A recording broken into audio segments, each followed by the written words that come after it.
दशपल्लार अग्रणी सामाजिक अनुष्ठान दशपल्ला उन्नयन परिषद पक्षर एक सांबादिक सम्मेलन स्थानीय मोहरीर खाना परिसर में अनुष्ठित हो जाइछि। एही अवसर में परिषदर मुख्य आवाहक सुरेश कुमार मिश्र बयान मुताबक गत मासरे पुरी ठारे चंदन यात्रा समय बाण विस्फोरण में 13 जनकर अकाल वियोगे सेमानंकर आत्मार सद्गति कामना करने सह 2 मिनिट नीरव प्रार्थना करथिले। तेबे मंगलवार दिन सारा देश में गणतंत्रर महापर्वर फल प्रकाश पाइबाकु जाउथबा बेले समस्त जनसाधारण मानकु बाण न फुटई रंगरे रंगायित होई खुशी बनाइବାକୁ निवेदन करथिले। मो ना सुरेश कुमार मिश्र समाजसेवी बोली कहवा। आभिमुख्य थिला जे गत पुरी चंदन यात्रा रे जो अघटन घटीगला से भली अघटन बारंबार घटुची बाण को केंद्र करेगी एवं बाण सरकारी क्षेत्र में बैन थिला बेले ताको कहीं मानुनांती बा सरकारी प्रशासक माने ताको ठीक से दृष्टि दौनांती जहाँ फल कि बाण फुटी अजथा निरीह जीवन गुड़िक नष्ट होची।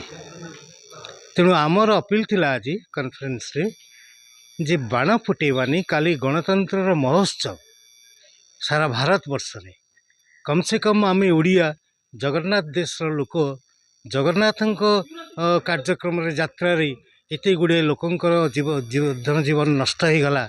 आम आसंता काली 4 तारिख गणतंत्र उत्सव रे आसंतु आम समस्ते बाण न फुटे आम रंग होली रे आम समस्ते आमको रंगायित करी आमर जो माने सब विधायक होंतु एमपी होंतु निर्वाचित होती से आम स्वागत करवा। मो ना प्रभात कुमार साहू दशपल्ला उन्नयन परिषद मु जड़े सदस्य। आज कहीं प्रेस कॉन्फ्रेंस कौन पे करथि वास्तविक गोटे जटिल परिस्थिति और दुर्दिन बोली कह जाई पारे। आम विज्ञान आम समाज आम सभ्यता जी प्रगति उन्नति करुच्ची आम भी बेले बेले ये प्रकृति ये सभ्यता को ध्वंस कर पछाऊना। तार गोटे नग्न उदाहरण होची विगत 31 तारीख दिन चंदन यात्रा रे पुरी रे एक धार्मिक महोत्सव रे जो घटना घटिला बारूद और बाणर घटना ताहा समग्र देश राज्य पई एक शक्त उदाहरण जहाँकि बाण लगी साधारण जनता दर्शकों एवं भक्तों जीवन हानि होती। 13-14 जन ऊर्ध्व मृत्युवरण करथिबा बेले शताधिक लोक क्षताक्त एवं चिकित्सित अवस्था बर्तमान अच्छा एवं ये भली एक घड़ीसंधि मुहूर्त निर्वाचन आम देश में चली निर्वाचन काली हूँ फलाफल घोषणा समय। तो आमर गोटे निवेदन रहिबा समग्र देशवासी समग्र जनसाधारण समग्र राजनैतिक दल समग्र समाज जे काली अंततः बाण बदल रे आम शांति प्रतिष्ठा करिबा बाण बारूद फुटई महोत्सव पालन करने बदल रे अबीर फगु लगे आम भाईचारार संपर्क स्थापन करिबा। एडमिनिस्ट्रेशन डिपार्टमेंट किसी लिखित अभियोग करछन दायपत्र किछि नहीं आम ये प्रेस सम्मेलन माध्यम प्रेस रिलीज माध्यम आम सरकार को जनाइबा चाहूँ एवं जिला प्रशासन को निवेदन करने को चाहूँ एवं राजनीतिक दल मान समस्त को निर्विशेष साधारण जनता को निवेदन करने को चाहूँ जे महोत्सव पालन करा जाऊ किंतु बाण बारूद फुटई जीवन संहार न करा जाऊ। शांतिपूर्ण समाज रे शांति प्रतिष्ठा रहू। बाण शांतिर प्रतीक नुहे बारूद शांतिर प्रतीक नुहे अबीर एवं फगु शांतिर प्रतीक भाव व्यवहार करा जाऊ।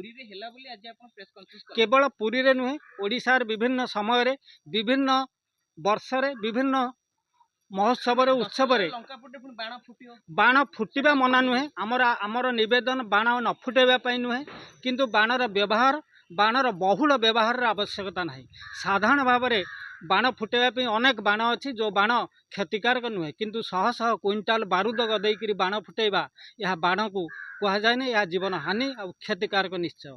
तेणु दशपल्ला उन्नयन परिषद यह चाहे समाज को देवाई जे आम यात्रा महोत्सव उत्सव स्नेह श्रद्धा एवं पर्व पालन करूँ किंतु आम जीवन को मध्य सुरक्षित रहू। बाण बारूद बदल रे शांति भाईचारा प्रतिष्ठा हो समग्र समाज समग्र मानव समाज एक प्रगतिशील समाज रे आगे जाऊ। धन्यवाद। तेणु बाण को संपूर्ण जदि उच्छेद करा जाय परिबो आमर ये वार्ता माध्यम रे आपण मान उद्यम माध्यम रे तार एटा संचार पे କେବଳ ଓଡ଼ିଶା ପାଇଁ ନୁହଁ ସାରା ବିଶ୍ୱ ପାଇଁ ଏଇଟା ଗୋଟେ ଭଲ ବ୍ୟବସ୍ଥା ହେବ। ସାର୍ ଏଇ ବାଣ ଫୁଟେଇବା ପାଇଁ ଦଶପଲ୍ଲା ପୁରା ଚର୍ଚ୍ଚିତ, ବିଶ୍ୱରେ ପୁରା ନାଁ କଲେଣି। ସମୟ ଅନୁସାରେ ସବୁ ଜିନିଷ ବଦଳି ପାରିବ। କେବଳ ବାଣ ଦ୍ୱାରା ହିଁ ସେ ଫଙ୍କସନଟା ବା ସେ ବ୍ୟବସ୍ଥାଟା ଚାଲିଛି ଭଲ ତାର ଅର୍ଥ ସେୟା ନୁହଁ। କିନ୍ତୁ ଯେତେବେଳେ ଆମେ ଜାଣୁଛେ ଏଇଟା ଗୋଟେ ନିହାତି ହାନିକାରକ କଥା, ତାକୁ ଆମେ ସମ୍ପୂର୍ଣ୍ଣ ବଦଳେଇକି ତାକୁ ଭିନ୍ନ ଢଙ୍ଗରେ କରିବାରେ କିଛି ବି ଅସୁବିଧା ନାହିଁ। ତା ମୋ ସେତିକି କଥା ମୋ ପାଖରେ ନାହିଁ। ନା ନା କହୁଛି ଆମେ ଗୋଟେ ବିପଦଜନକ ବ୍ୟବସ୍ଥାକୁ ଆମେ ଏ ବ୍ୟବସ୍ଥା ଭିତରୁ ଆଉଟ୍ କରିବା, ଏଇଟା କହିବାର ଉଦ୍ଦେଶ୍ୟ ହେଉଛି। କିନ୍ତୁ ଯଦି ତା ନ କରିପାରୁଛେ ଛୋଟିଆ ମୋଟିଆଟାରେ କଲେ କ'ଣ ଅସୁବିଧା କ'ଣ ଅଛି? ନା ମୁଁ ବାଣ ଫୁଟିବା ସପକ୍ଷରେ ନାହିଁ। ମୁଁ ତ ତାଳ ଫଟାରେ ଫୁଟିଲା ବେଳକୁ ମୁଁ ତ ଦେଢ଼ ହାତ ବାଡ଼ି। ଡିମାଣ୍ଡ କ'ଣ ରହିବ? ଆପଣ ଗଣମାଧ୍ୟମ ହିସାବରେ ଯୋଉ ଆଜି ପ୍ରେସ୍ କନଫରେନ୍ସ କରିଛନ୍ତି, ଟୋଟାଲ ବାଣ ଫୁଟିବନି ନା ବାଣର ପୁଣି ରେଷ୍ଟ୍ରିକ୍ସନ ରହିଛି? କୋଉ କୋଉ ବାଣ ଫୁଟିବ? ଯଦି 100% ବାଣକୁ ମାନେ ଉଚ୍ଛେଦ କରିଦିଆଯାଇ ପାରନ୍ତା ତାହେଲେ ସବୁଠୁ ଭଲ ହୁଅନ୍ତା। ଆପଣଙ୍କ ଦାବି ରହିବ ଟୋଟାଲ ବନ୍ଦ ବାଣ? ଟୋଟାଲ ବନ୍ଦ, ସବୁବେଳେ ପାଇଁ ବାଣ ବନ୍ଦ। କୌଣସି ଫଙ୍କସନରେ ବାଣ ଫୁଟିବାର ଆବଶ୍ୟକତା କିଛି ବି ନାହିଁ। ଯୋଉଠି ଜନଜୀବନ ବହୁତ ହାନି ଘଟୁଛି, ଅନେକ ଅନେକ ଜନଜୀବନ ଏଥିରେ ଯାଉଛି।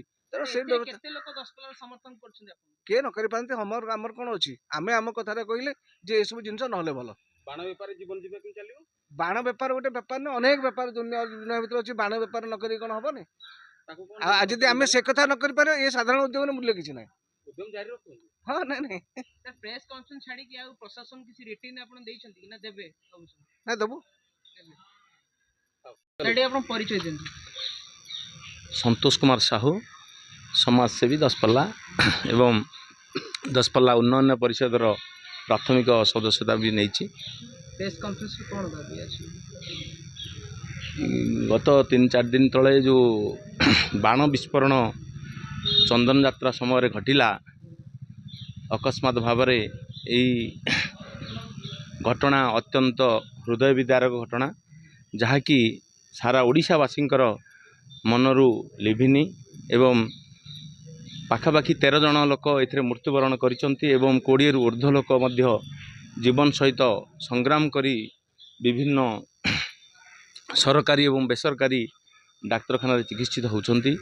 ତେଣୁ ତାକୁ ଆଖି ଆଗରେ ରଖିକି ମୁଁ କହିବାକୁ ଚାହେଁ, ଏଇ ଯେଉଁ ଗଣତନ୍ତ୍ରର ମହାପର୍ବ 2024ର କାଉଣ୍ଟିଂ କାଲି ଅଛି ଏବଂ କିଏ ବି ଜିତୁନା କାହିଁକି ଦଳଗତ ନିର୍ବିଶେଷରେ ମୁଁ ଆହ୍ୱାନ କରିବାକୁ ଚାହେଁ ଯେ ଆମେ এই ବିଜୟ ଉତ୍ସବକୁ ବିନା ବାଣରେ ପାଳନ କରିବା, ରଙ୍ଗରେ ରଙ୍ଗାୟିତ ହୋଇ ଆମେ ଉତ୍ସବକୁ ପାଳନ କରିବା, କିନ୍ତୁ ବାଣରୁ ନିବୃତ୍ତ ରହିବା ସକାଶେ ମୁଁ ଆହ୍ୱାନ କରୁଛି।